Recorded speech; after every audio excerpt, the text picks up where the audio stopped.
DA leader John Steenhuisen had made the party's plans quite clear, and that is to unseat the ANC and keep the EFF out at next year's general elections.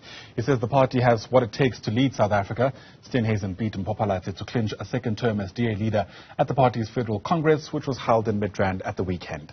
Let's make sense of the big takeaways. Bring in political analyst now, Sanusha Naidu, who joins us via our telephone line. And Sanusha, it's always great getting your take. Thanks very much indeed for speaking to us early this Monday morning. So off the bat, let's just speak about that remark, which has really set Twitter aflame, if that's anything to go by. This idea that the EFF is now officially the DA's enemy number one. I wonder what you make of that remark. It's one backed by Helen Zille when she was asked to comment on it. Especially because when we enter coalitions, you'd imagine that parties want to make friends and not enemies. Yeah, good morning, Ayanda. Good morning to the viewers.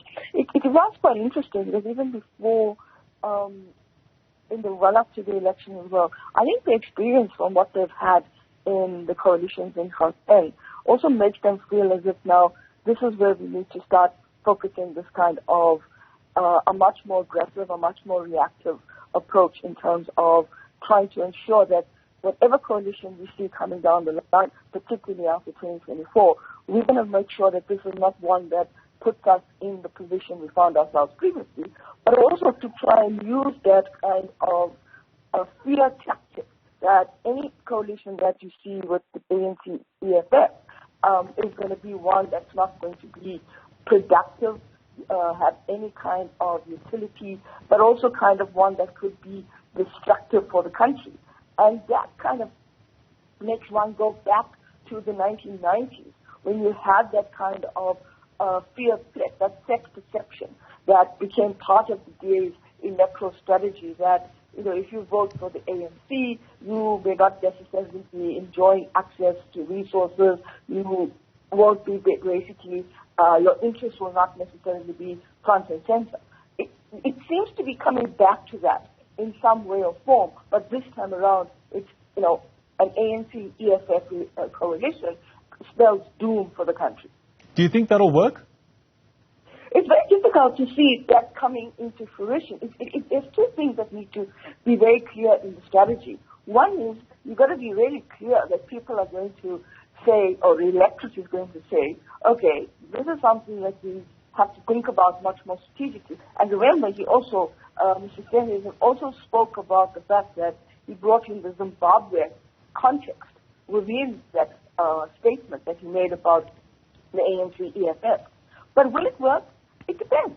It depends which sections of the electorate will see this and feel we need to start moving away from the ANC or the EFF. But I'm not sure if it's going to work for the broader electoral body of the country, particularly because it still represents a very parochial, if I may be as bold to say, a very parochial kind of impression or statement that is made by a white man against two political parties that are essentially representing the majority of the country. Yeah, and those optics really do matter, right? Especially if you see how people have responded to this new leadership that was announced yesterday, essentially. As I'm sure you know, their pictures are making the rounds on social media, and my goodness, the optics are a bit concerning. Of all the people who made it onto that page, only two of them are not white. I mean, optics are so important, Miranda. So, yes, you have an important positioning in terms of this Congress. And the one thing that became quite interesting for me is, again, the question is, you know, Mr. Steenhuisen was re-elected overwhelmingly in terms of, I think it was, he got around about over 80% of the vote. But I think what's important as well is, in a pre-election year, is there a sense of the Congress feeling as if we will go with the person we know because we don't want any instability or somebody that we don't know who may not necessarily take us to the promised land after the election? And I think that was something that plays an undercurrent in the context of the battle between Mr. Steenhuisen and the former mayor of the Joburg Metro, Dr. Phalatse. And that was the one thing that became quite interesting for me in terms of, is there a sense of feeling that he is going to be, he's the guy that will stabilize the party going forward. But at the same time, we're not sure how she would take the party forward. So I think that's one factor to consider. But the other factors are essentially what happens to this party after 2024. Yes, he made a lot of bold statements in his speech yesterday, talking about the doomsayers who didn't give the party a chance, that the party is declining. He himself acknowledged that when he became the leader of the party, it was in an electoral decline, but they are here to stay, and etc. But the point about this is that you have to think about what representation means in the party, not just around the fact that representation is linked to the kind of old guard still staying in the party. And I think that's a problem they have. The problem they have is that they've got these dynamics, and they're trying to address these different dynamics and reconcile these different dynamics around race, class, etc. But it comes out very much, as you said, the object is only two persons of color on this election page that have been elected. So I think the problem then becomes is how do you deal with that when you have to go to the polls? Because if ANC voters or any other voter is undecided, are they looking at the DA as that alternative? I think that's going to be the big question. Absolutely. And speaking of which, National Party is among some of the main Twitter trends as of this Monday morning. And that's because of a statement that I believe John Steenhuisen would have been fine without having it made as part of his speech yesterday. So the full quote is as follows. He says, Democrats, we have the privilege and massive responsibility to be the first party in South Africa in 75 years to go from being in the opposition into a leading role in government. Our party has not experienced this since the National Party won its first election. I mean, did he have to make that reference, knowing, firstly, what the DA is mostly criticized for, and secondly, typically the kind of associations the National Party evokes in people? Yeah, I think, right now we're sitting in a very fluid political system, a political landscape, and a body politic. But, and of course, the question of, the comparison to the Nationalist Party is something that you can make, and you can make it without feeling as if you've entered a very sensitive kind of terrain with that. And I think that's a challenge for any political party, whether it's the DA or any other political party, in terms of how they maneuver that vulnerability or that sensitivity within the terrain of what the Nationalist Party meant in terms of where they were and what they represented. I feel that the DA is also kind of sitting in an ideological quagmire with itself, because on the one hand, it talks about it being Democrat.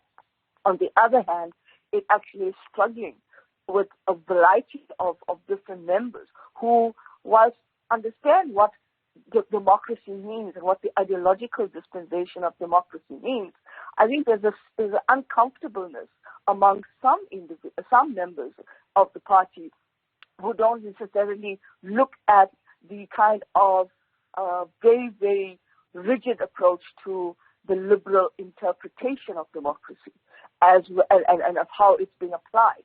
And there are others, perhaps members of color, especially majority black members, who may feel that the ideology of liberalism needs to also be accompanied by understanding what it means to address the historical context of exclusion.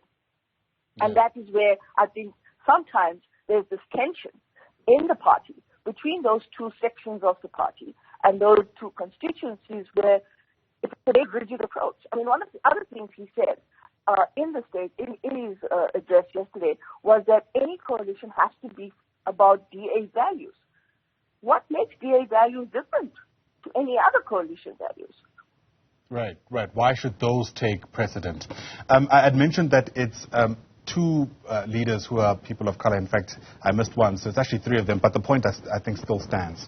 Of course, as expected, many might say, a lot of what was said yesterday is that the media, people like yourself and your colleagues, are overly critical of the DA. As far as they're concerned, they are the most diverse party in the country. They were able to run a smooth Congress yesterday, in fact, in some instances, ahead of time. And as far as they're concerned, that points to the kind of government they would be if they were given that chance. Is that a fair criticism, you reckon? I think any party will feel fairly upset with us as analysts or with media if they feel that if the commentary is looking at them and trying to nitpick on what it is that they're not doing. I mean, the ANC also feels very vulnerable, and they basically give us the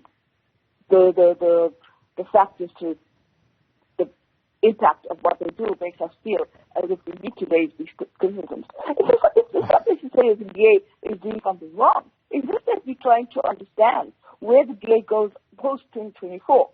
After 2024, where is it going? How is it expanding itself?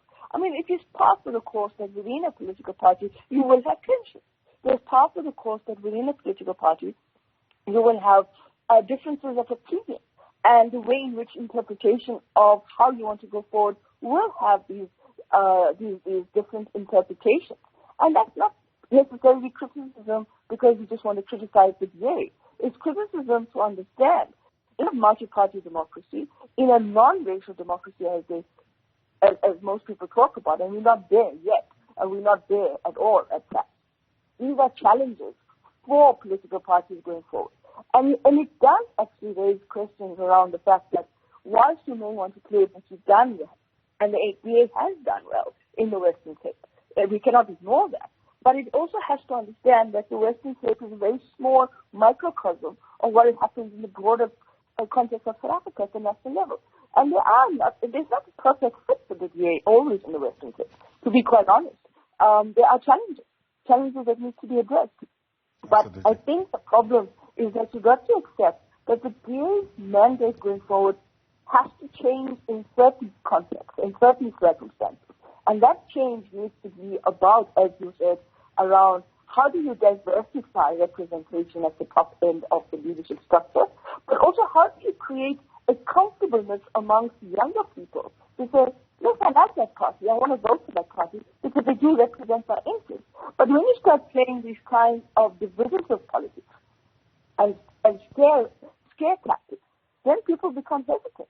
And I'm not sure if the youth and the post-millennia is the key vote to attract and to bring within your party in terms of growing your party. I'm not sure if the DA did a good job there. Interesting as always. Sanusha Naidu, thanks for your time. Really appreciate your weighing in. Sanusha, of course, a political analyst, as we continue tracking the reaction to the DA's 2023 Federal Congress. Once again, thanks very much indeed.